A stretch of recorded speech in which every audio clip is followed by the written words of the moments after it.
ہماری آج کی کہانی کا نام ہے ڈھل گئی رات۔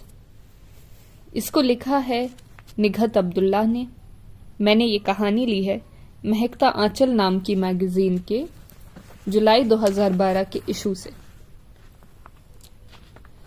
میرے سامنے والی کھڑکی میں ایک چاند کا ٹکڑا رہتا ہے، میرے سامنے والی کھڑکی میں ایک چاند کا ٹکڑا رہتا ہے۔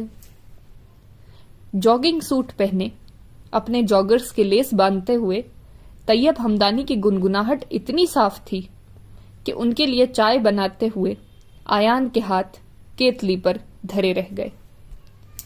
خطرہ ککر کی گھنٹی کی طرح بج بج کر سر پر منڈلانے لگا۔ ویسے تو فل ٹائم ملازمہ بھی تھی، مگر صبح کی چائے آیان کو بنانی پڑتی تھی۔ اسے یاد آیا کہ پرسوں اریشمان بتا رہا تھا کہ ڈیڈی زمزمہ سے ٹریک سوٹ خرید رہے تھے، اور بریکنگ نیوز یہ تھی کہ پرفیومز کارنر کے ارد گرد بھی منڈلاتے نظر آ رہے تھے۔ آیان نے جلدی جلدی چائے کے کپ ٹرے میں رکھے اور ڈیڈی کے سامنے حاضر ہو گیا۔ وہ گلاب کے پودوں کو محبت بھری نظروں سے دیکھ رہے تھے۔ ڈیڈی، چائے! آیان نے انہیں آواز دی۔ ہاں ڈیئر سن، ٹیبل پر رکھ دو، میں پی لوں گا۔ انہوں نے اسے ٹالنے کی کوشش کی۔ ڈیڈی، آپ کو پتا ہے پھول توڑنا بہت غلط بات ہوتی ہے۔ وہ بھی آرام سے جان چھوڑنے والا نہیں تھا۔ اس نے ہوا میں ایک تیر چلایا۔ I know very well dear son۔ چلو چائے پیتے ہیں۔ وہ مسکراتے ہوئے لان میں رکھی کرسیوں کی طرف مڑ گئے۔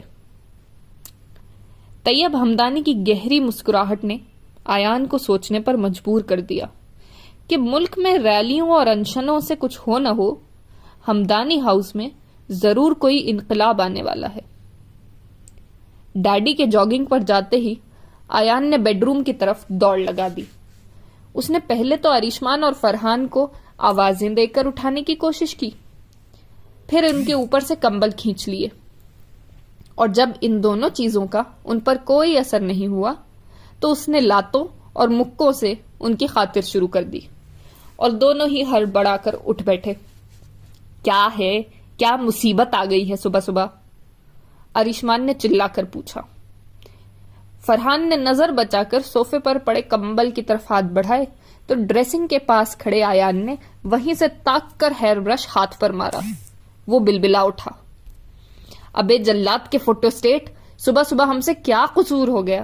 قسم سے اتنا اچھا خواب دیکھ رہا تھا، چھمک چھلو مٹک مٹک کر میرے ساتھ ناچ رہی تھی اور مسٹر خان بیٹھے منہ دیکھ رہے تھے۔ گھامڑ کہیں کے، تمہیں سونے کی پڑی ہے اور یہاں اتنا بڑا طوفان آنے والا ہے جو میری شاطر نظروں سے بچ نہیں سکا، اور اگر ایسا ہو گیا تو پھر میں دیکھوں گا کہ تم کہاں سے عیش کرواتے ہو اپنی ہوتی سوتیوں کو۔ تم دونوں جلدی سے فریش ہو کر تکون میز کانفرنس کے لیے نیچے آ جاؤ، میں تمہارا وہیں انتظار کر رہا ہوں۔ وہ حکم سناتا واپس مڑ گیا۔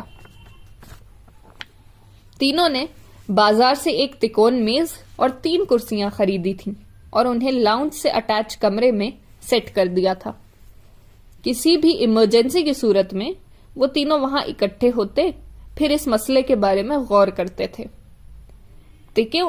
تکون میز کانفرنس کے ایجنڈے بہت ہی اہم ہوتے تھے، جیسے نئی کلاس فیلو کو پھنسانا، گرل فرینڈ کو منانا، لوگوں کو ستانا اور ڈیڈی کی جھاڑ سے ایک دوسرے کو بچانا وغیرہ۔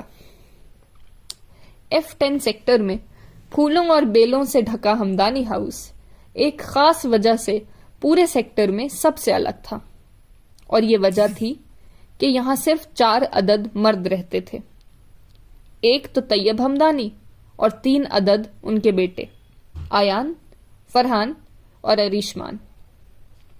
یہ گھر عورت کے وجود سے آشنا ضرور تھا، مگر اس آشنائی کو بیتے اب ایک عرصہ گزر چکا تھا۔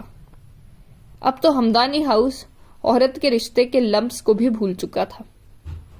طیب ہمدانی اور مریم طیب کی شادی کو 9 سال ہو چکے تھے۔ یہ خالص ارینجڈ میرج تھی۔ اماں نے مریم کو ان کے لیے پسند کیا تھا،